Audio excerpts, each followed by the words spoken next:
¿Cómo vive una rosa si la arrancan del suelo? Comment une rose peut-elle vivre si on l'arrache de sa terre?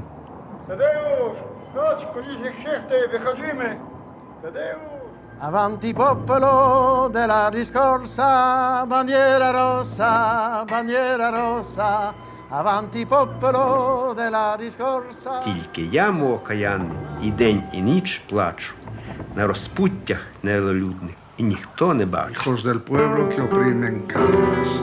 Esa injusticia no puede seguir.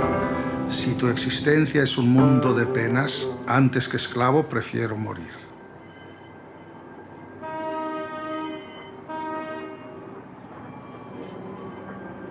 A Vinton, se qualcun m'avia dit, on aura pindulat la cremallera a la sala, hauria ennousat les épaules et virat-lo de traces. À 20 ans, si quelqu'un m'avait dit, tu iras pendre la crémaillère à Decazeville, j'aurais haussé les épaules et viré le derrière. Parce qu'il faut le dire comme c'est, en Rouergue, Decazeville est considéré comme une verrue purulente, un ramassis de vauriens, une ramujal de paubalun, bolotsun de tutti los països, bugrado de monde que li se calpastrofisa. Une balayure de tous les pays. Decazeville, un nid de cul rouge au milieu d'une portée de cul blanc. Né que j'étais moi à Saint-Salvador et cul blanc de naissance, ça me paraissait impossible, une histoire pareille. Et Braco 5 ans je paye, arrivavi alla sala, a minagir vuota et cauca vestidura de din. Et pourtant, 5 ans après, j'arrivais à Decazeville avec mon petit panier et quelques habits dedans.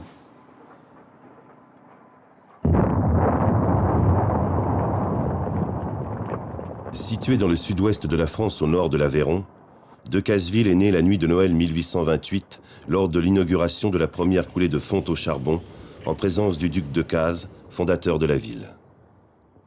Pays de mines, de souffrance et de colère sociale, l'aventure industrielle et humaine de ce plus ancien bassin minier de France a laissé ses empreintes dans l'histoire du monde ouvrier.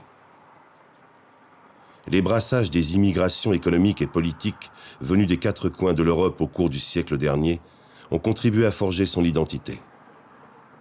Aujourd'hui, après 40 années de mort lente faites de récession, de casse industrielle, d'exil et de reconversion ratée, le bassin de Decazeville se retrouve confronté à son passé et à son avenir. Bandiera rossa la trionfera, bandiera rossa la trionfera, bandiera rossa la trionfera, e vive il comunismo e la libertà. C'est ici que nous sommes arrivés. Mon père, lui, a fui l'Italie parce qu'il était pourchassé par le fascisme mussolinien. Et il fallait qu'il rentre vite, se mettre à l'abri en France. On lui avait conseillé. Parce que papa avait paura des camises nègres. On a été habité là. Et ma foi, nous étions plusieurs familles. Famille espagnole, famille polonaise, famille italienne. Et tout ça, c'est le fascisme qui nous avait centralisés là. Et ma foi, c'est pays de mines. On avait le puits central à 100 mètres. Là, quand il y avait un cheval qui mourait à la mine, il le sortait par une sorte de chemin des mines et on mangeait du cheval parce qu'on n'avait pas autre chose à manger. Et tous les 5 frères, on a appris la musique. Et mon frère le plus jeune, Rolando, il jouait trompette. Remo jouait la clarinette et saxo ténor. Bruno jouait du saxo alto bandoneon. Stefano jouait de l'accordéon, moi je jouais de la batterie et je chantais un peu. Et ma foi, ça nous a permis de vivre aussi, il faut reconnaître. Mamma mia de me 100 lire, in America voglio andare, 100 lire te le darò, in America no, no, no, e no, no, no. 100 lire te le darò, in America no, no, no, ma no, no, no. Parti pure, figliola mia, qualche cosa succederà, succederà. Parti pure, figliola mia, qualche cosa succederà, succederà. Une partie de mes racines et de ma famille se trouve là. Ils viennent de loin, ils ont beaucoup souffert. Des réfugiés, des camps, du travail. Ils sont là avec d'autres compagnons de lutte tout autour. Ma famille d'origine espagnole vient des Asturies, ce sont des Garcia par alliance. Ils sont venus sur Decazeville suite aux événements du putsch militaire qu'il y a eu en Espagne. Ils sont venus avec leur savoir-faire parce qu'ils avaient déjà travaillé dans les mines en Espagne et ils se sont installés à Decazeville. Desde Asturias hasta esta tierra que nos acogió, con el recuerdo y el cariño de toda nuestra familia. Des Asturies jusqu'à ce pays qui nous a accueillis, avec le souvenir et l'affection de toute notre famille. Nous sommes ici dans le quartier de la Montagne, où se concentrait un grand nombre d'Espagnols. Du bout de la rue, de ma rue donc, et jusqu'à la rue de l'Égalité au fond de la montagne, s'égrenaient les notes blanches de l'immigration, les notes rouges de l'exil, Navarro, Tobar, Tenza, Pastor, Baz, Armesto, Jiménez, Ramírez, Riquelme. Ma mère était née de l'immigration de ses grands-parents riojanos. Et mon père, il a fait toute la guerre d'Espagne, a subi bien sûr la défaite comme les autres républicains, et s'est retrouvé à Place des Moyos, dans un camp de concentration. Et finalement, vers septembre 1939, il est arrivé, s'est installé ici. Dans cette cuisine, j'ai vu défiler des tas de militants anarchistes. J'ai vu se préparer des choses qu'enfant je ne comprenais pas très bien. J'ai vu nettoyer des armes, j'ai cru qu'on allait reconquérir l'Espagne. Maman, raconte-moi la retirada. La retirada, j'étais à Mora de l'Ebre. Et quand les fascistes sont arrivés avec la cavalerie, nous avons passé la rivière et pris la route pour aller à Tarragone. Et à partir de là, nous avons reculé jusqu'au passage de l'Ebre, que nous avons traversé sur le pont pour échapper aux fascistes. À Figueras, les fascistes ont fait un bombardement terrible. Et là-bas, à Figueras, il nous a fallu tout abandonner et partir pour la France. Mon père, il est né à Zakzakaki, à côté de Cracovie en 1920. Il est venu en France quand on demandait de la main-d'œuvre. Puis il est venu à Decazeville. C'est à Decazeville que je suis né. J'ai été mineur de fois dès l'âge de 14 ans pendant 18 ans. Puis j'ai été reconverti dans une usine à zinc où là, on m'a mis en pré-retraite en 1985. Entre-temps, j'ai eu un cancer et bon, il a fallu que je le surmonte assez bien parce qu'il y avait 4 enfants dans la maison à élever et mon Dieu, l'argent ne rentrait pas. Mon papa s'appelait Przybysz Stanisław, ce qui veut dire le nouvel arrivant, Przybysz. Il était natif de Wyszków nad Bugiem, à une 50aine de kilomètres de Varsovie. Il est arrivé ici en 1921 pour travailler dans les mines. Mon père est entré dans la résistance de 42 donc à 44, dans un réseau de partisans polonais. Nous avons toujours parlé polonais avec mes parents. Et mes parents s'abonnaient à des journaux, des hebdomadaires. Et c'est comme ça que j'ai quand même appris à parler le polonais. Et je continue.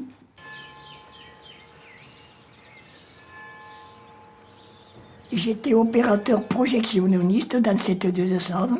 C'était dans les années 60. Les salles, elles étaient pleines. Il y avait 3 séances par semaine, avec toutes sortes de gens, des Espagnols, des Arméniens, des Polonais, tout. Et voilà, malheureusement, dans la fermeture des mines, les salles se sont vidées et on a été obligé de fermer par manque de rentabilité.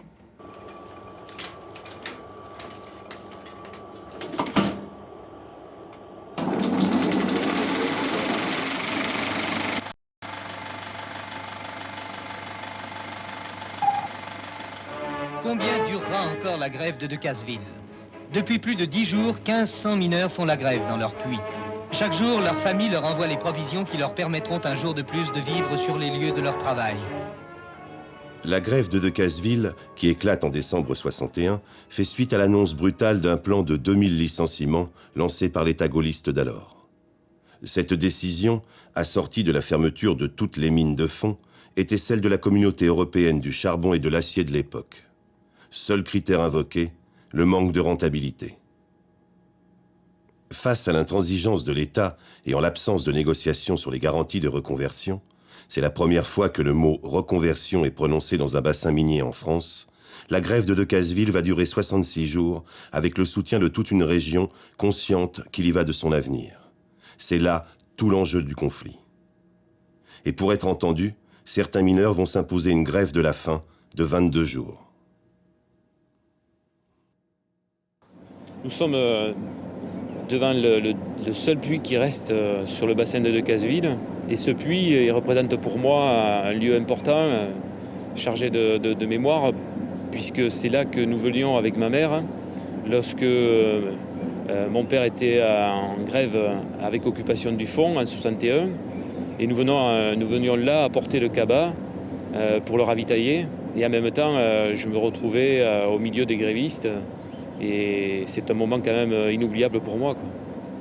Je pense qu'à partir de ce que j'ai vécu là, ça a laissé des traces pour mon engagement syndical aujourd'hui. D'abord, j'ai vu la solidarité qu'il y avait, mettre au chômage les mineurs, les licenciés. Il y avait une profonde injustice. C'est une grève qui a provoqué un élan de solidarité au niveau du bassin, bien sûr, puisque des agriculteurs, des commerçants, de toutes les forces vives se sont unis pour faire face à ce qu'ils ont considéré comme une menace majeure pour la vie de ce territoire et leur travail à eux. Et il y a eu un élan de solidarité au travers le pays, au niveau international, que ce soit en Europe occidentale, mais aussi en Union soviétique à l'époque. Oui, à cette époque-là, j'étais secrétaire général de la FNSEA, mais surtout président de la Fédération des exploitants agricoles du département de l'Aveyron. Donc, par conséquent, la solidarité, pour moi, c'était quelque chose de naturel. Je dirais même de viscéral. Parce que nous, petits paysans, il y en avait beaucoup dans les environs de Decazeville, depuis Montbazin, Grand Sac et tout le reste, Firmy ailleurs. Ils étaient mineurs la nuit et souvent paysans le jour. Par conséquent, c'était des gens qui étaient au milieu de nous. Et donc, Decazeville, la mine, ça faisait partie de notre pays. Nous avions le devoir d'être avec eux. Et c'est pour cela que j'ai compris qu'il fallait à tout prix que nous soyons solidaires des mineurs, parce qu'il y avait aussi peut-être de mauvais moments qui attendaient les paysans dans ce bouleversement économique dans lequel nous étions déjà. Toutes les fédérations ont envoyé des motions au gouvernement pour dire il ne faut pas laisser tomber Decazeville, il ne faut pas fermer Decazeville. Pour nous, c'était le point de départ d'une bataille que les hommes avaient le droit de mener à l'époque où tout était en train de changer autour d'eux. Il fallait témoigner. Et sur la volonté paysanne, j'écrivais ceci. Lorsque les conséquences du progrès technique ou de l'évolution bouleversent les données de certains métiers, la civilisation humaniste nous commande de faire l'impossible pour y apporter une solution humaine et sociale. Une fois par jour, les mineurs du fond, volontairement immobilisés à 300 mètres sous terre, remontent à la lumière, le temps de fumer quelques cigarettes, d'embrasser les enfants, et puis ils redescendent reprendre une faction sans terme. Sans terme parce que le problème touche à la fois la raison et le sentiment. C'est le drame de la reconversion. Et tout Decazeville, dans ces heures de crise, vit la vie de ceux qui restent en bas. Rues vides, commerçants militants, et dans chaque foyer, à la table de midi, des chaises vides. L'échec de la grève, puisqu'il faut bien parler d'échec, a provoqué un séisme ici. Des problèmes sociaux énormes ont été posés, avec l'amorce d'une reconversion qui a été pilotée par l'État pour se donner bonne conscience sur un secteur qui était durement frappé par les mutations économiques alors. Ça a été vraiment, pour les habitants de ce bassin, un drame humain parce qu'il a fallu quitter ce pays qu'il leur donnait le travail et dans lequel ils aimaient travailler et vivre. Hein. Il y avait une vie de quartier, une vie sociale énorme. Et il a fallu laisser les amis. Et je me rappelle, moi, dans ma classe, à l'école primaire, la classe vidée de moitié d'une année sur l'autre. Et mes camarades qui se retrouvaient, pour les uns, mutés à Lamure, mutés à Carmaux, d'autres qui, n'ayant pas de solution, étaient dans des difficultés plus grandes. Donc c'était, pour moi déjà, à l'âge que j'avais, 6-7 ans, c'était déjà vécu comme une fracture majeure, quoi. Oh, la grève de 61, 62, elle nous a apporté un très grand espoir, mais aussi, elle a brisé nos vies.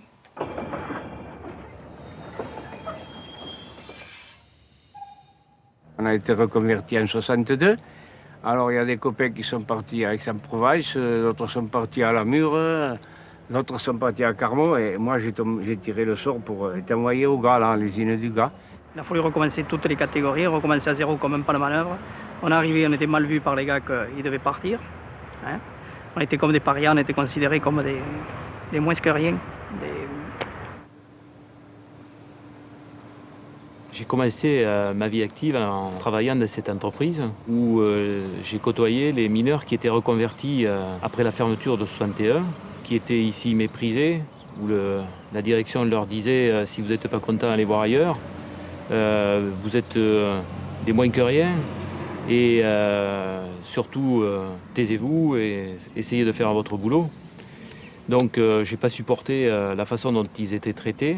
J'ai tout fait pour que nous puissions à nouveau nous organiser collectivement, maintenir l'emploi.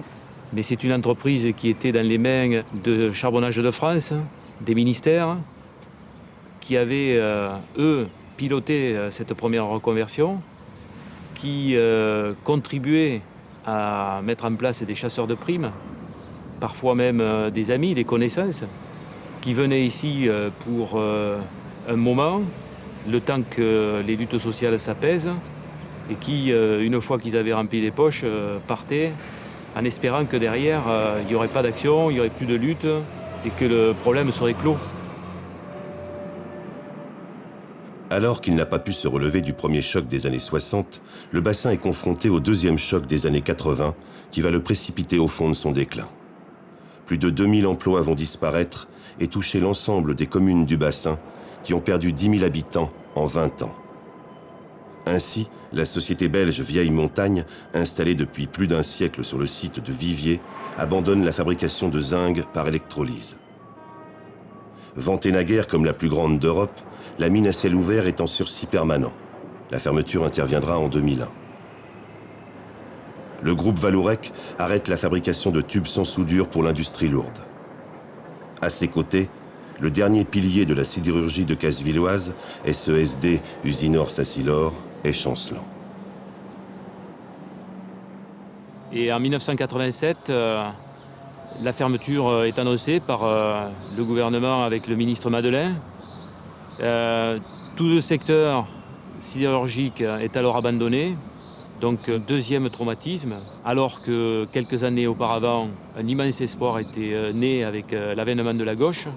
Tous les ouvriers d'ici avaient lutté pour que le changement s'opère. Ils espéraient que cette gauche tiendrait ses promesses avec le maintien de l'emploi, la modernisation. Et puis, vous voyez, c'est le désert aujourd'hui, là. Hein. Il n'y a pas eu de création d'emplois. Pour nous, c'est une grande colère. Cette période a été marquée à la fois donc, par l'espoir déçu, par un sentiment de trahison, par une accélération des délocalisations. Ces grands groupes qui sont partis d'ici comme Vallourec, Usinor, qui est devenu Arcelor, n'ont même pas été obligés de dépolluer le site. Ils ont même fait payer à la collectivité leurs anciens bâtiments. Ils ont laissé donc non seulement des charges, ils n'ont pas créé d'emplois. Et en plus aujourd'hui, il faut payer pour ces grands groupes qui s'enrichissent maintenant à l'international, ailleurs qu'en France.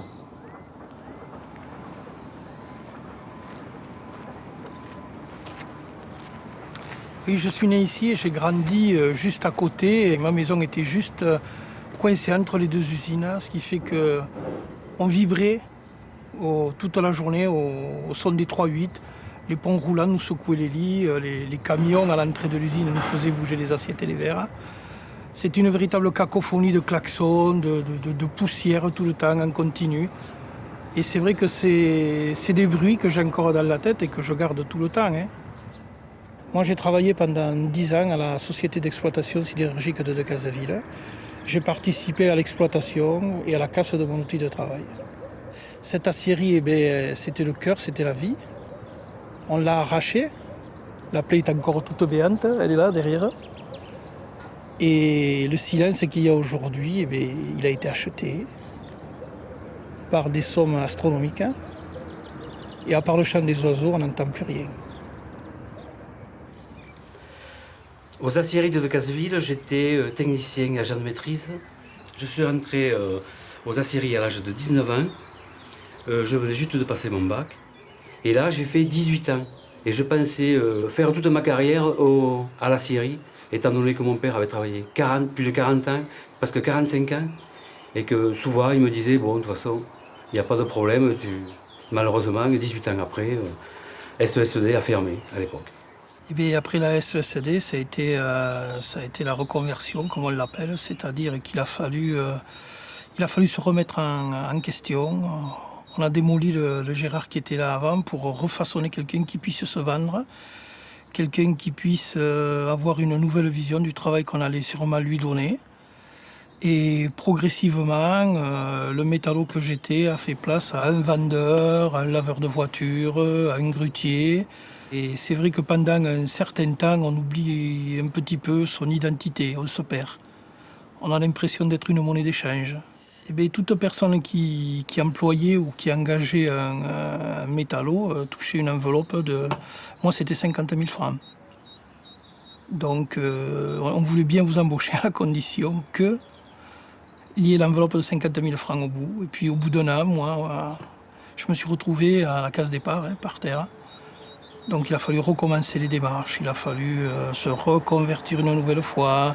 Moi j'ai eu la chance de pouvoir après progressivement de rentrer à l'hôpital. C'est ce qui a pu peut-être rééquilibrer, qui a sûrement rééquilibré ma vie. Hein. Et aujourd'hui je suis aide-soignant. Quand on fait une mutation, l'outil de travail n'est plus le même, on est un peu largué. Lorsque je suis arrivé à Saint-Étienne, 10 mois après, on nous annonce un plan social, la fermeture du site de Saint-Étienne.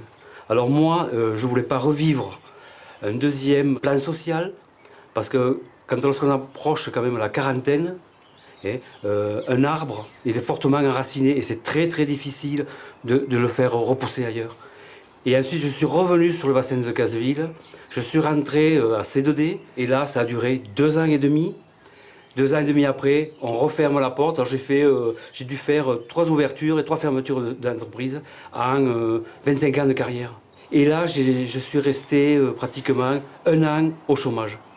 J'ai commencé à refaire, j'ai fait de l'intérim à la SAM pendant 2 ans et demi. Et là, c'était très dur parce que vous avez quand même 30 ans de carrière derrière vous. Vous avez obtenu un niveau professionnel, une carrière professionnelle assez relativement bien. Et puis là, vous recommencez en bas. Et c'est très très difficile, à 45 ans, de redémarrer une deuxième carrière professionnelle. En fin d'aventure, c'est-à-dire 25 ans après, je me retrouve à la Société Aveyronnaise de Métallurgie, au service métrologie, au contrôle dimensionnel des pièces. On n'est jamais guéri d'une reconversion, on n'en sort jamais bien, je veux dire. On a toujours des séquelles qui restent au fond de nous, parce qu'on pense toujours au passé. On se dit, voilà, si... On est un petit peu perdu et on ne sait plus qui croire, on ne sait plus quoi faire. Et ça, c'est très très dur à supporter. Hein, parce que le temps passe très très vite. Hein. Les cellules se désagrègent, les cellules des gens qui s'occupent de vous disparaissent progressivement. Et petit à petit, on se retrouve tout seul. Tout seul face à la difficulté de trouver du boulot. Aux problèmes qui commencent à se créer dans la tête. Hein. Et on s'accroche à tout ce qui passe. Il y en a qui trouveront jamais rien, qui vont se jeter dans la boisson. Il y en a qui vont divorcer, il y en a qui vont partir. Pour le moral, c'est très très dur. En plus, on voit que vis-à-vis des autres, on voit que on a un certain âge. Derrière nous, il y a des jeunes qui vous poussent. et on se sent un peu mis sur le côté. Les gars qui avaient 40, 50 ans, on vous dit vous êtes vieux. À 40 ans, vous êtes vieux. Ça rime à quoi à 40 ans, vous êtes vieux? Qu'est-ce qu'il faut faire, hein? On n'est plus dans la marche, si vous voulez. On est un peu largué, voilà. Moi, j'ai plein de copains qui n'ont jamais retrouvé de travail. Ils avaient 42, 43 ans. C'est vrai que c'est un âge charnière, mais on peut pas mettre toutes les générations de 42, 43 ans à la poubelle, hein. C'est catastrophique, hein, pour certains, hein. Moi, je donne toujours l'image de cette personne qui avait une grosse moustache et on lui a demandé de se raser la moustache. Et le mec, à partir de 14 ans, il avait toujours eu la moustache. Le gars, il s'est relooké pour paraître plus jeune, pour pouvoir prétendre à un type de boulot. Mais ça n'a pas suffi, le mec s'est retrouvé par terre. Les gens ne comprennent pas, ils disent comme ça, ouais, bon, mais t'as retrouvé du travail. Mais c'est pas du tout, il y a quelque chose, le fil est coupé. On est coupé. Le dégât et le travail de sape se fait sur des années, parce que tout le monde n'est pas recyclé. Tout le monde ne retrouve pas du travail. Et ces dégâts-là psychologiques, c'est des dégâts qui peuvent se répercuter sur la vie de famille, sur les enfants, sur une vie sociale, hein. Et ça, on ne peut pas le quantifier. Et ça, c'est terrible. Et ça, on n'en parle jamais. Et il ne faut pas croire que 6 mois après, 1 an après, les problèmes sont réglés. Au contraire. Ils y sont toujours et ils durent des décennies même, des décennies les problèmes. Mais ces dégâts, ils restent, hein. Moi, je sais que j'ai une partie de moi qui a été touchée, hein. J'ai une ombre noire qui est au fond de moi. Et je sais qu'il y a des camarades et des amis qui sont pas bien encore. Quand on parle de licenciement, quand on parle de reconversion, moi, j'ai des frissons. Et ce qui est difficile, c'est que pendant 20 ans ou 22 ans, vous ne bougez pratiquement pas de votre site. Et après, pendant 3 ou 4 ans, vous bougez sur l'échiquier professionnel parce que vous ne trouvez plus votre compte. Vous êtes complètement très perturbé. Quand on annonce des sommes astronomiques, la reconversion va se faire, tant de millions vont être lâchés, on a l'impression que les gens partent avec un petit pactole, ils vont être recasés, il n'y aura pas de problème, si et ça. Mais le drame, c'est comme un iceberg, hein, tout se passe à l'intérieur, hein. Le travail de sape, il se fait systématiquement, et au résultat, les déchets et tout ce qui reste est bien plus important que ce que l'on voit, hein. Les dégâts sont très très importants, très très importants. Oui, c'est une très grande injustice, parce que là, on est un peu perdu, on est perdu. Surtout qu'au niveau des ambiances de travail, c'est plus du tout les mêmes. Maintenant, avant, la solidarité, maintenant c'est une page d'histoire, la solidarité, personne n'y pense. On fait tout pour que les gens soient opérationnels, productifs de suite. Alors bon, chacun vit pour soi maintenant. Mais je peux vous dire que les dégâts, je les vois dans les lits maintenant. Je les vois, les gars, 20 ans après. Je vois ce que ça donne, la reconversion ratée pour moi. Le laisser aller. La vacance des gens quand on les lâche dans la nature. Et c'est terrible de voir des camarades dans cet état de décrépitude. Hein. Parce qu'ils sont, quand ils vous voient, ils baissent les yeux. Bon, moi je vais toujours les voir, je vais toujours essayer de discuter, mais on sent que c'est fini, quoi. On leur a enlevé, on les a amputés de quelque chose et c'est râpé, hein. On leur a enlevé un bout de leur vie et ils n'ont jamais pu reprendre le dessus, hein. Jamais.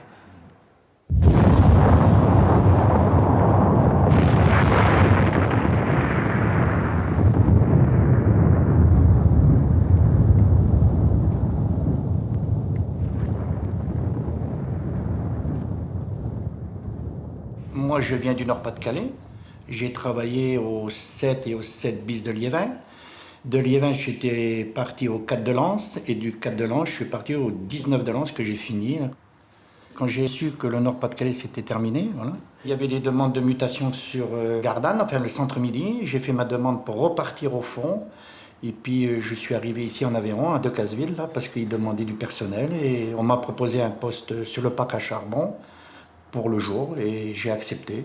Ça a été très dur un peu parce qu'on ne connaît plus personne ici. Et on s'est retrouvé ici un peu isolé, malgré tout que les gens ils ont été très gentils, tout ça.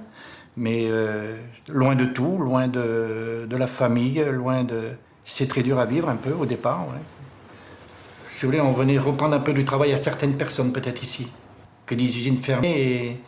Mais après, ça s'est très bien motivé. On était très bien encadrés. Et je me suis fait des très bons copains ici. Voilà. Et entre le jour et le fond, c'est deux mondes différents. Le fond, on est très solidaire, on est très soudés, parce que quand on travaille à 1000 mètres de profondeur, on va pas laisser, comme je vous ai dit, on va pas laisser un copain tout seul au fond de la mine, ce n'est pas possible.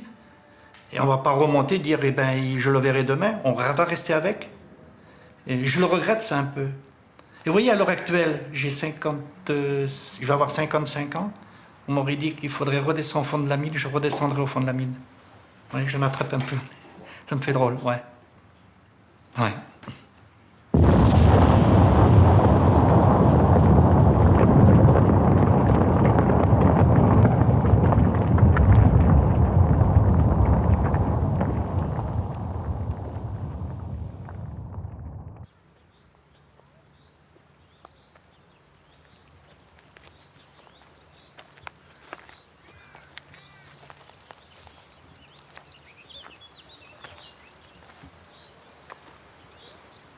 Voilà, c'était là que j'avais travaillé, là, quand je suis venu du Nord. Là. Maintenant, c'est fini. J'ai travaillé là pendant 14 ans et c'est démoli et c'est fini.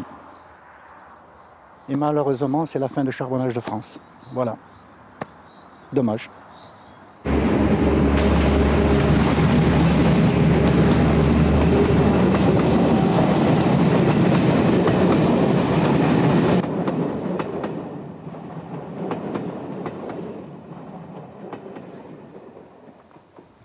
Pour les besoins de l'activité industrielle, on a amené des matériaux extraits ici sur le site, mais des minerais aussi amenés de différents sites géologiques.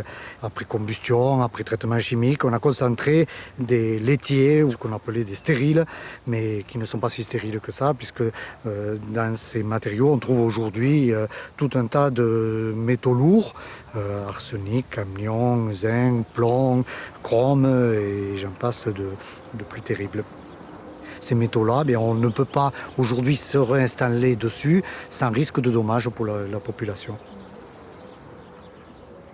Voilà, j'ai travaillé là, à la vieille montagne. Il y avait 1500 ouvriers. Et maintenant, il ne reste presque plus rien. Il y avait une usine d'électrolyse là-bas, où il n'y a qu'un champ de pollution. Là, dans ce coin, il y avait du mercure, des redresseurs à vapeur de mercure. Le mercure, il s'en est toujours échappé, il est parti dans la nappe phréatique. Et pour l'extraire, on ne sait pas comment faire. Voilà ce que nous laisse la vieille montagne après son départ.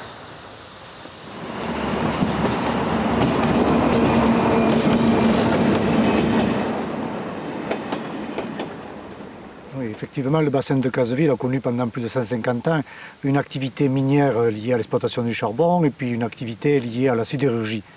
Donc à cette époque-là, on raisonnait fortement sur le développement économique et tout était bon pour favoriser cette activité. Et on ne prenait pas trop en compte les préoccupations environnementales, sachant qu'il y aurait toujours assez de moyens après pour réparer les dégâts que pouvait provoquer cette activité. Et donc, effectivement, les collectivités locales avaient été à l'époque incitées à récupérer pour le franc symbolique ces terrains. Ce n'est pas un franc si symbolique que ça, puisque aujourd'hui, les coûts de traitement de cette décontamination sont très élevés. Et ce sont les collectivités locales qui doivent aujourd'hui en supporter, je vais dire, la plupart de la charge, alors qu'à l'époque, il existait toute la réglementation, même au niveau européen, pour imposer à ces entreprises d'assurer elles-mêmes ce traitement. Aujourd'hui, on est dans des logiques de développement durable et c'est cette logique-là qu'on essaye de décliner sur ces sites-là, en laissant le maximum les traces de ce qui a pu se passer. Donc on s'est engagé dans tout un tas de séries d'études pour bien connaître quel était le passé d'occupation sur ces terrains, en garder toutes les analyses et tout, expliquer comment on les a traités aujourd'hui en 2004 pour que dans 2020 ou en 2030, nos petits-enfants aient une bonne trace de ce passé. Parce que cet historique-là, il est très important. Les systèmes de traitement des sols, ça prendra 10 ans, ça prendra 20 ans, mais la végétation reprendra ses droits sur ces sites. Mais il faut, justement, avant que l'on camoufle par des systèmes végétatifs ou du goudron ou autre, ce qui a pu se passer dessous, il faut bien mémoriser et garder trace de cette mémoire. Et c'est qu'à cette condition qu'on pourra reconstruire le bassin de Cazeville-aux-Bains.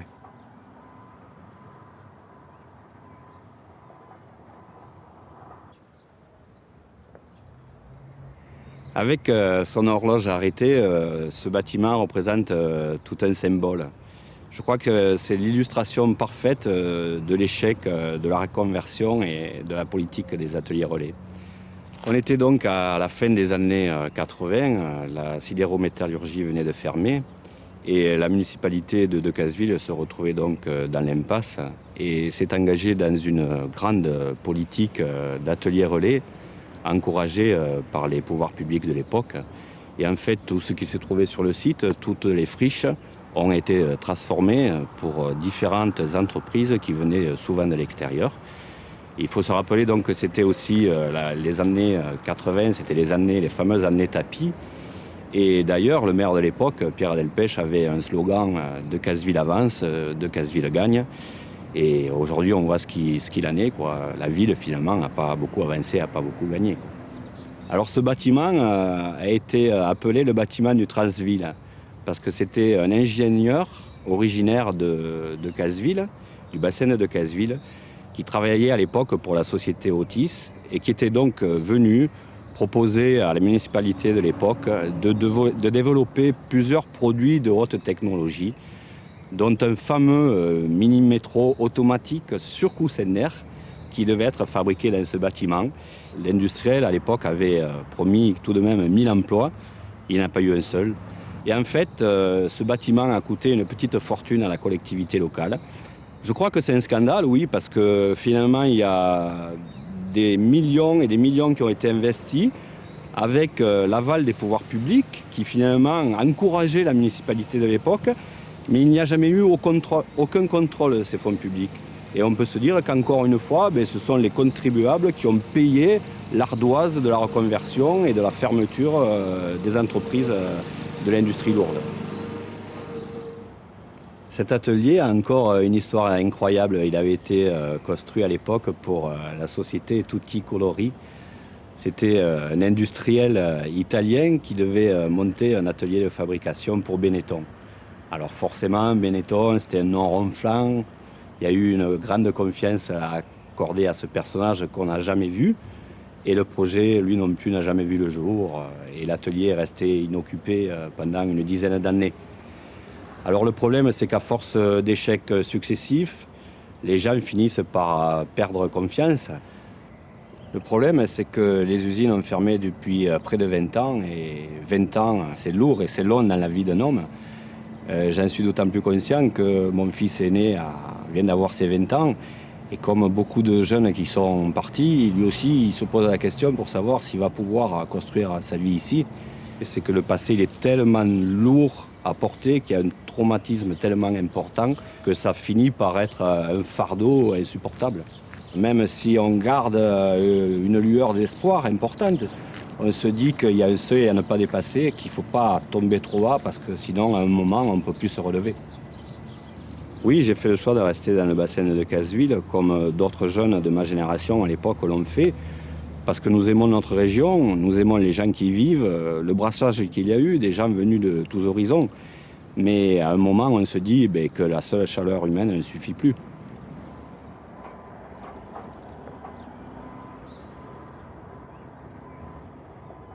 Cette reconversion, elle a duré au moins 30 ans, hein, une trentaine d'années. Et maintenant encore, on est très mal. Et ici maintenant, que reste-t-il? Que des vieux qui meurent chaque jour et qui ne sont jamais remplacés. Ici, c'est M. Banik, hongrois. Il est mort dans l'indifférence la plus totale. Mes pauvres parents sont nés en Hongrie, dans le centre minier de Tatabánya. Puis ensuite, il est venu travailler à Decazeville, à la mine. Il est mort de la silicose. Moi, j'ai commencé à travailler à la mine à 14 ans. Il est resté un mois, tout seul, mort, avant qu'on le découvre. Ce qui ne serait jamais arrivé du temps ancien, parce que chacun s'occupait de son voisin. Et c'est drôle qu'il soit mort comme ça. Voilà.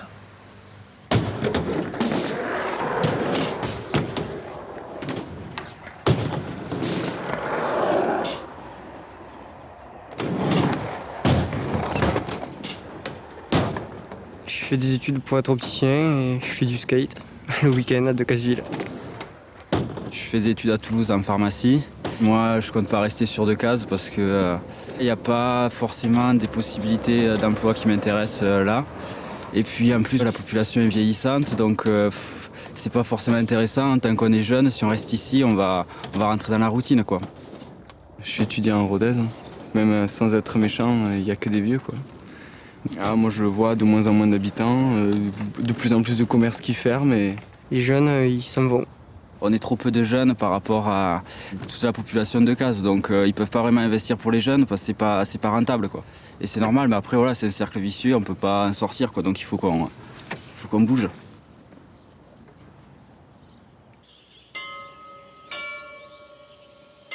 Souvent, le samedi, il n'y a pas de prêtre. Et alors, on est obligé quand même d'assurer un minimum de liturgie.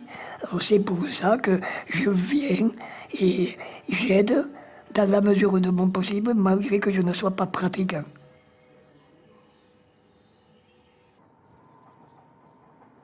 On a vécu en vase clos.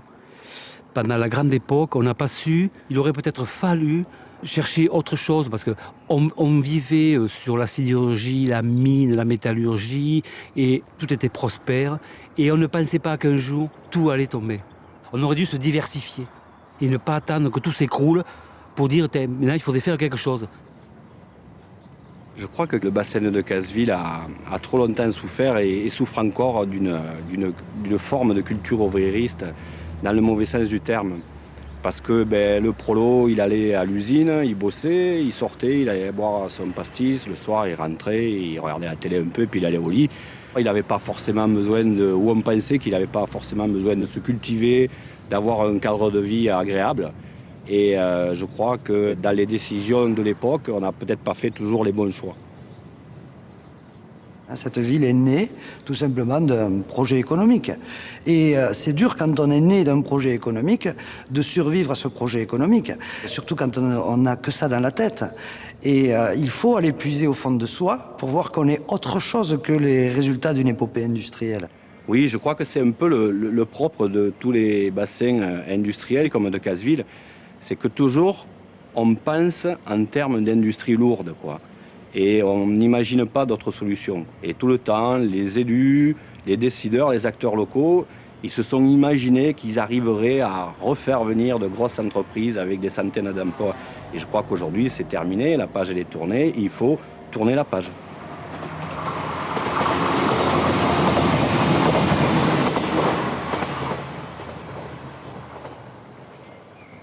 On ne veut pas être un cimetière, hein. On ne veut pas que Decazeville soit uniquement connu pour ces mines qui sont fermées, ces aciéries qui ont disparu, une reconversion qui a été ratée. Je pense qu'il y a un espoir. Il faut faire venir les jeunes. Il faut que les gens viennent chez nous pour bosser. Il y a du boulot. Je pense qu'on peut avoir du boulot. On a un savoir-faire. On a des gens qui veulent bosser et des gens qui veulent s'intéresser et qui veulent faire vivre leur ville, hein.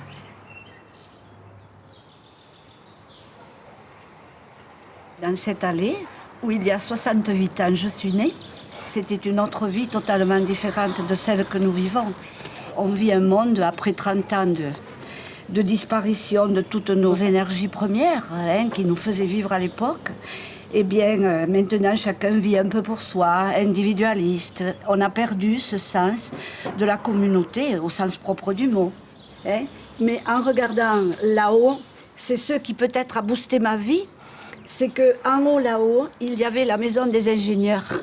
Et peut-être qu'à nous, ces fils d'ouvriers, est née cette envie de faire autrement. Et pourquoi ne pas accéder au même pouvoir et aux mêmes connaissances que tout le monde qui vivait dans cet autre monde qui nous paraissait si lointain.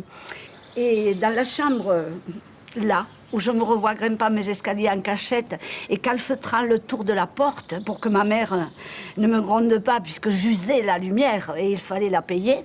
Hein, et je lisais les livres qui m'ont permis de penser que c'était à moi qu'il fallait que je trouve cet autre maman. Voilà, c'est vrai qu'ici, pour le moment, tout semble très calme, tout semble mort, mais à l'intérieur vivent des âmes vives, hein, qui ont encore envie de faire, des forces, qui ont envie de construire, qui sont très actifs à chercher les causes et à chercher les possibilités qui feraient que pourraient renaître d'autres forces.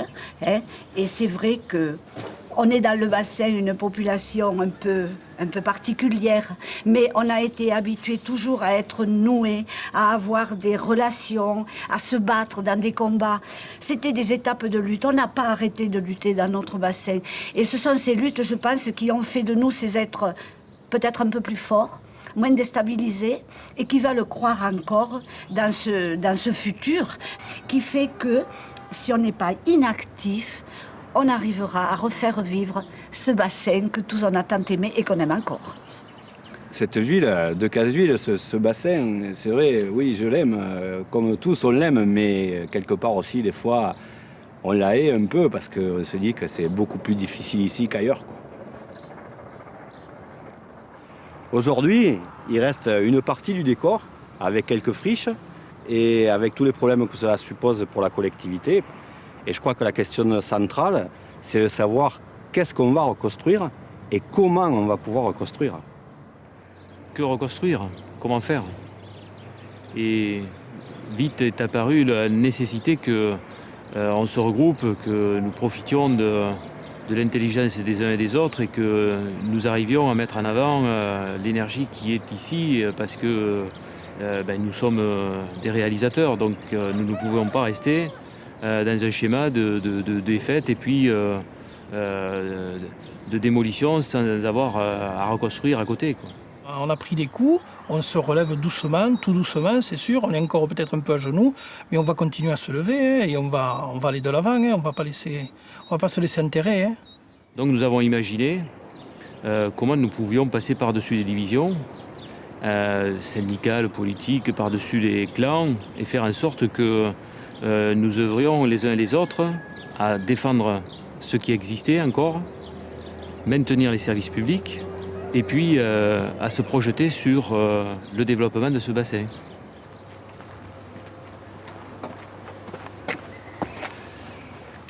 Moi, je suis infirmière depuis 17 ans à l'hôpital de Decazeville et je travaille en soins continus de nuit.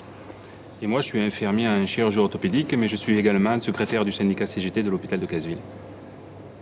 En 1997, le président de la CME, à l'époque, Dr Sali, est revenu d'une réunion de Toulouse en disant voilà, ils veulent fermer la maternité et ils veulent réduire les services de notre hôpital.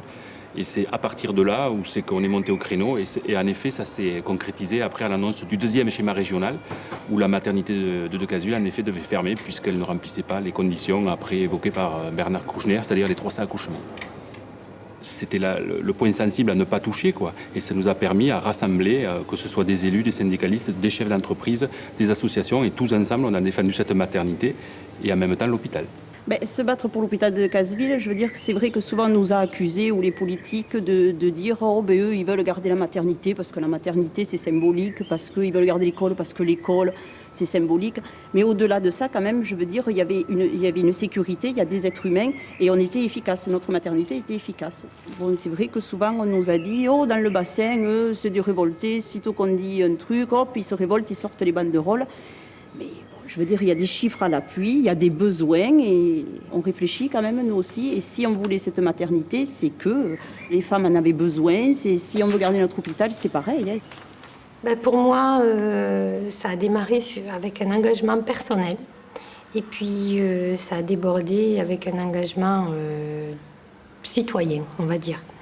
Démarche personnelle parce que effectivement moi dans cette démarche je pouvais perdre mon boulot, et puis démarche citoyenne c'est parce que à travers ça, à travers mon engagement personnel, j'avais envie aussi de défendre les services publics, et ça j'estime que c'est une démarche citoyenne.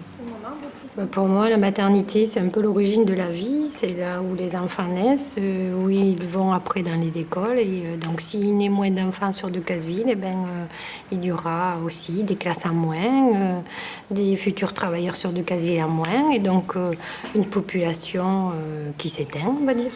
Et il fallait rassembler tout le monde, puisque le problème de l'hôpital était le problème du bassin, puisque c'était le problème de l'emploi, le problème de tous les autres services publics.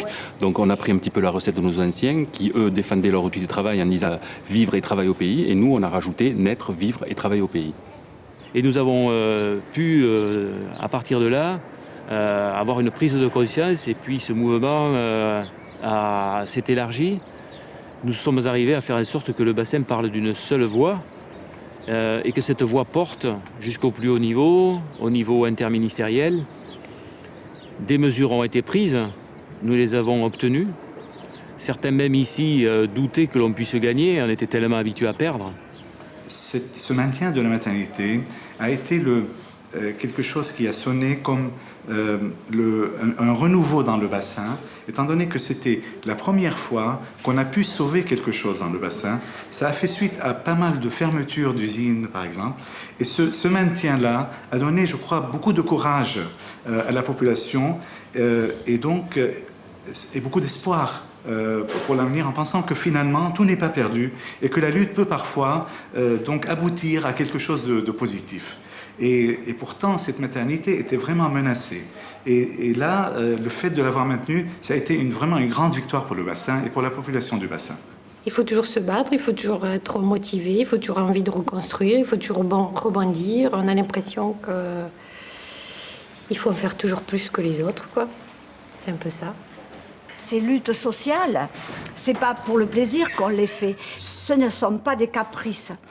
Ce sont des luttes, mais bien ciblées, et contre tout ce qui nous tombe dessus de partout, même encore maintenant, puisqu'on essaie de se relever. Et il y a beaucoup de gens qui souhaitent peut-être que l'on soit démoli, mais on est toujours là. À travers ces combats, on cherche surtout à faire vivre Decazeville, à faire vivre notre population, parce que l'hôpital, c'est le dernier bastion. Et aujourd'hui, si on continue à piller tout ce qui nous entoure, c'est-à-dire les écoles, les hôpitaux, il n'y a plus rien. Donc si on veut retenir les gens, la moindre des choses, c'est l'éducation et l'hospitalier. Hein. Il faut que les gens s'investissent là-dedans. Hein. Sinon, le désert va encore gagner du terrain. Face à un passé injuste, aujourd'hui je me bats. Moi j'estime qu'il n'y a pas de fatalité. Je travaille à la SAM, dans une des entreprises les plus importantes du département. C'est bien la preuve qu'il y a possibilité sur ce bassin de faire évoluer les choses, quoi. On le sait, c'est un bassin sinistré, on ne peut pas dire l'inverse. Par contre, on était au fond du trou, aujourd'hui c'est pas le cas. Moi je suis optimiste, puisque ça fait 40 ans qu'on essaye de nous couler, et on a toujours la tête hors de l'eau, et même on est en train, je pense, de la sortir, et ce bassin va continuer à vivre et à se développer. Mais il faut toujours être vigilant et en permanence se battre, il n'y a pas de fatalité.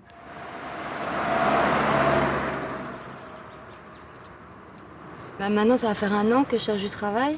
J'ai travaillé pendant presque 1 an dans une épicerie qui a fait l'objet d'une liquidation judiciaire. Après, j'ai été serveuse dans un snack, donc près de chez moi à Flagnac. Et depuis, je cherche du travail désespérément, quoi. Parce qu'ici, c'est pas facile pour les jeunes. Ici, on est invisible, quoi. On ne nous voit pas du tout. Parce qu'ici, les gens, ils ont des œillères sur les yeux. Se dire, ah, les jeunes cherchent du travail, ou ils sont au chômage, ou érémistes, ils veulent pas. Ils ont leur petit truc dans leur tête à eux. Ils vont pas chercher à comprendre dans quoi on veut travailler, dans quoi on veut pas. Ce qui pourrait nous motiver aussi pour aller chercher dans des secteurs particuliers, je dirais. Donc, ici, c'est pour ça que je dis que c'est un pays de vieux. Perçu comme ça. Moi, je le vois comme ça. Ça m'énerve quand on me dit que je ne veux pas travailler. Ça me met en colère. Ça me met très, très en colère. Quand on ne répond pas à mes questions, notamment, je suis très, très en colère. Parce qu'il y a des organismes pour moi qui sont faits pour ça, pour enseigner les jeunes. Et je m'aperçois qu'en fait, ils nous laissent tout seuls. Quand on va à la MPE, par exemple, pour les annonces qu'il y a, c'est toujours pour quelqu'un qui a un permis. Il n'y a pas pour ceux qui n'en ont pas. Si on demande une information par rapport aux formations qui existent ou qui peuvent exister et qui pourraient éventuellement nous intéresser, on nous dit qu'il n'y en a pas. Je me suis aperçue que c'était à nous de venir à l'ANPE en nous disant « moi, je me suis renseignée, j'ai telle formation qu'on m'a proposée et je suis intéressée par cette formation et comment je dois faire ». Et quand on va aux ACDIC pour se renseigner, c'est pareil. On a une chance sur deux de tomber sur une personne qui a envie en fait, de nous aider et de nous renseigner. Mais ils ne vont pas se dire « mais qu'est-ce que moi je peux apporter à ce jeune ?» ou « quel renseignement utile je vais pouvoir lui apporter ?» Mais en fait, non, tout le monde se braque et nous, on finit par faire plus ou moins la même chose après.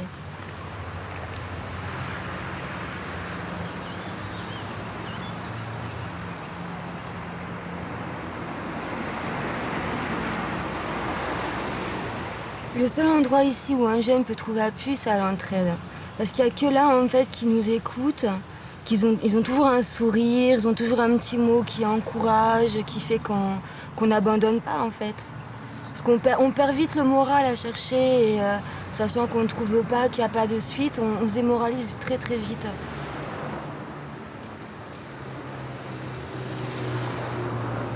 L'entraide a été créée pour essayer d'aider les autres. C'est une sorte, comme c'était d'abord notre image, une main sur l'épaule, puis c'était devenu une main tendue vers l'autre en désespérance suite à toutes les crises économiques qui ont massacré notre région. Il a été nécessaire de trouver des solutions pour restructurer des personnes qui avaient été vraiment mises sur le côté. Et comme nous ne souhaitions pas toujours cautionner la dépendance, nous avons, contre les idées reçues, suivi l'homme veut travailler, il peut travailler, il sait travailler. Et à partir de là, sont nés, parce qu'on n'est pas les seuls, hein, il y en a d'autres environs, sont nées ces associations intermédiaires qui essaient de mettre en osmose, si vous voulez, en relation le monde du travail, c'est-à-dire la demande, l'offre, et le demandeur d'emploi, lui, qui ne demande pas l'assistanat, qui demande du travail. C'est vrai que pour trouver du travail, ça devient de plus en plus dur. Mais il faut remercier tous les donneurs d'ordre qui comprennent nos préoccupations et qui acceptent avec compréhension que nous avons quand même des personnes, des fois déstructurées, qui n'ont pas le même rendement que d'autres. Donc la rentabilité, des fois, on essaie de la mettre à nous de côté pour remettre les hommes debout et pour leur donner une nouvelle chance dans la vie et dans l'économie sociale et économique à laquelle ils se doivent absolument de participer. Tous les jours, on se décourage un peu plus. Il n'y a que là-bas, en fait, qui nous motive. Et ils font tout ce qui est possible, en fait, pour répondre à nos attentes. Et l'espoir, en fait, c'est une petite lueur. C'est pas grand-chose, on va dire. C'est pas... Mais quand cette petite lueur commence à s'éloigner et même à s'éteindre, en fait, il y a très très peu de monde, peu de gens, même, je dirais, qui savent trouver les mots justes, en fait, pour faire que cette petite flamme, elle s'éteigne pas. La misère existe dans notre bassin, quoi qu'on en dise, on ne peut pas l'éviter. On l'a tous les jours, les mardis et les vendredis. On a énormément de jeunes, de femmes, de parents isolés, surtout de jeunes femmes avec des jeunes enfants en bas âge qui viennent nous rencontrer et qui sont en grande difficulté financière, psychologique et à laquelle il faut apporter des aides immédiates. Voilà, merci beaucoup. Allez. Bon courage. Merci. Je suis contente d'avoir retrouvé un travail parce que ça faisait longtemps que je cherchais et je suis soulagée. Je suis soulagée. Voilà.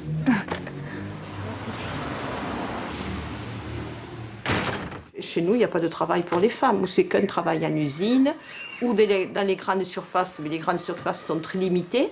En plus, nous n'avons pas de moyens de transport, donc les gens ne peuvent pas se déplacer. Souvent, elles n'ont pas de voiture, elles n'ont pas de permis de conduire, ou alors elles ont un véhicule, mais ne peuvent pas payer d'assurance, ni même d'essence, puisque nous sommes sollicités pour des bons d'essence en permanence. on s'est aperçu que beaucoup de gens voulaient travailler, mais malheureusement n'avaient aucun moyen de locomotion pour pouvoir aller sur le simple lieu de travail. Puisque les cars, maintenant, il n'y en a plus. Nous n'avons pas les navettes parce que pas assez riches pour en créer, comme dans certaines villes. Donc, il nous a semblé que la simple mobilette pouvait aider celui qui avait vraiment envie de travailler pour se rendre sur son lieu de travail. En bas, il y a un jeune qui s'en occupe et nous avons embauché justement un CES pour pouvoir aider les jeunes à comprendre le système des mobilettes et à bien s'en servir pour la bonne cause. Et je pense que ces mobilettes ont aidé beaucoup de personnes à retrouver un emploi. Salut, vous allez bien? Ouais, ça va. Ouais. Ça s'est bien passé? Ouais, très bien. Ouais. En fait, il y a juste un problème ici. Je repars les mobilettes pour les demandeurs d'emploi. Je leur propose de faire des contrats pour la semaine. Ils la ramènent le vendredi. Comme ils n'ont pas de véhicule, eh bien, ça leur permet d'aller travailler. Ça va d'à peu près 18 ans jusqu'à... là, j'ai eu 50 ans. Eh bien, comme les jeunes, ils galèrent, mais ils ont 50 ans, quoi. Moi, je suis arrivé ici avec des diplômes en carrosserie auto. J'avais commencé à travailler. Après, je n'ai pas trouvé de boulot parce que, justement, j'avais pas d'expérience. Donc là, je fais, depuis 99, je fais plein de petits boulots et puis voilà. Les jeunes vont chercher du boulot là où il y en a, quoi, surtout. Ça, par contre, ouais, j'en connais pas mal qui vont chercher le boulot ailleurs. Ben, ils sont un peu démotivés, hein, parce que quand ils vont chez un patron, s'ils sortent juste de l'école et s'ils ont fait comme moi sans expérience, eh ben, c'est pas bon. Il faut qu'un mec, dès qu'il sort de l'école, il faut qu'il ait au moins 15 ans d'expérience pour eux. Donc, voilà.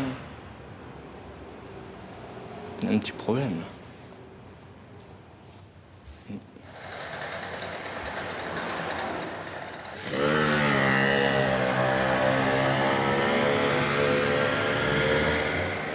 Une autre action de l'entraide, c'est aussi de chercher à briser cet isolement qui fait que l'individu, puisqu'il ne participe plus à des actions collectives, se retrouve enfermé chez lui ou enfermé ailleurs, enfermé dans ses pensées, et ce qui achève de le rendre, de l'enfoncer à la limite.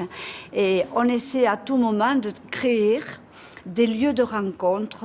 On a réussi à obtenir avec les administrations départementales, c'est de rassembler le plus de demandeurs possible autour de la mise sous pli quand il s'agit d'élections. Et là, c'est une occasion aussi unique pour nous, les administrateurs, les bénévoles, les demandeurs d'emploi, les permanents, de nous retrouver autour d'activités communes et en participation collective. Et il se forme des échanges constructifs pour certains qui, pour nous, sont aussi très bénéfiques. Et on arrive à discuter avec la personne et à l'aider à retrouver sa place et sa dignité dans notre société qui éjecte le plus possible le monde.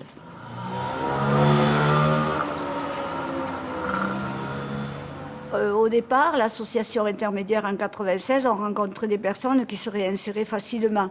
Je veux dire, on leur trouvait vite un travail puisqu'il y en avait d'abord. Puis de plus en plus, les personnes éloignées de l'emploi depuis 2 ans, 3 ans, avec le RMI, et puis maintenant bientôt ce fameux RMA qui nous tracasse beaucoup. Je veux dire que ces personnes, donc, il y a des jeunes, très jeunes, et vraiment c'est ce qui nous fait mal au cœur parce qu'il y a une jeunesse abandonnée, puisqu'avant 25 ans, ils n'ont rien. Il y a beaucoup de troisième génération de dépendance du RMI, des jeunes qui ne sont plus habitués à savoir ce qu'est le travail. Donc on rentre dans une génération qui me fait un peu peur, puisqu'il va falloir canaliser toutes ces non-règles. Et c'est vrai que c'est une population de personnes un peu plus âgées qui ne peut pas trouver du travail puisqu'elles ne sont plus rentables suffisamment. Et les jeunes, il manquerait et il faudrait cibler des formations vraiment percutantes pour les mettre, ne pas les promener de formation en formation pour le plaisir, les mettre carrément en face d'une demande de travail réelle. Et je pense qu'à travers ça, mais il faut encore que ceux qui ont les pouvoirs nous aident à pouvoir et à faire et à vouloir. Et ça, on le réclame à tout bout de champ. Ça aussi, c'est une lutte de savoir demander à qui il faut et quand il faut. Mais bon, les gens nous comprennent, mais c'est difficile. On essaie de nous user, mais on ne s'usera pas.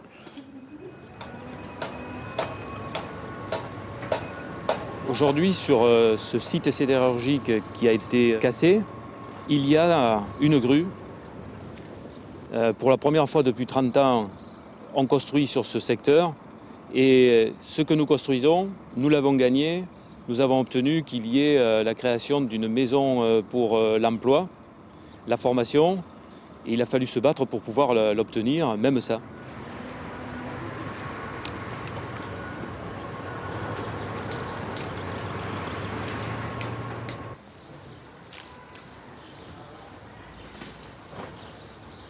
Ben, si je suis dans cette cour, puisque j'ai fait l'enseignement, puisque ça a été mon choix, justement pour pouvoir aider les autres et donner les compétences qu'on m'avait données, j'ai atterri ici, dans une maternelle avec des tout-petits. Et ce qui m'a aidé à garder la foi dans l'homme et dans ce qu'il peut faire, c'est d'abord en tant qu'humaniste, et c'est aussi parce qu'en moi doit sommeiller et rester encore le grain d'utopie, le grain de petite folie, mais nécessaire à l'homme pour pouvoir briser le conformisme. Et s'il y a quelqu'un dont je parle et qui est resté en mémoire, c'est vrai qu'il m'a beaucoup aidé, c'est un certain monsieur Copernic, qui, lui, déjà a osé dire que tout n'était pas vrai comme ça l'était. Et donc, avec son utopie, sa curiosité, ses inventions, il a réussi petit à petit à dire d'abord que ce n'était plus la Terre qui était le centre de l'univers, mais autre chose. Et donc, il a éveillé chez l'homme cette envie de savoir, de toujours savoir et encore savoir, pour pouvoir construire, pour pouvoir faire à partir d'éléments, à partir d'échecs. Parce que souvent, ce sont des échecs que naissent les Lumières.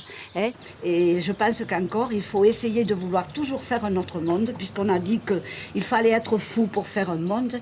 Mais comme je pense qu'on doit avoir au fond de soi chacun un peu de folie, il faut la laisser sortir pour pouvoir créer.